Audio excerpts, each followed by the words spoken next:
अदम एतमाद के मामले पर मुत्तहिद ना हो सकी, हिमायत का वजन हुकूमती पलड़े में डालना है या अपोजिशन की हिमायत में पोजीशन लेना है, ताहाल कंफ्यूजन दूर ना हो सकी।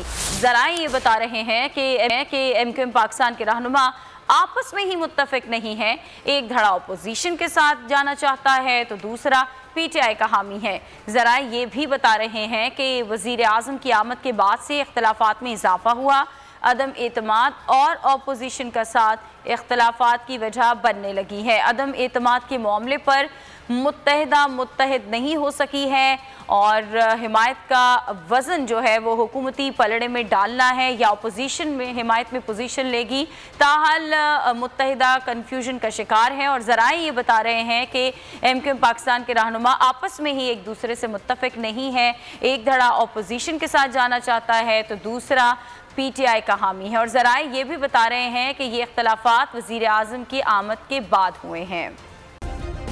सब्सक्राइब करें और बेल दबाएं ताकि कोई खबर रह न जाए।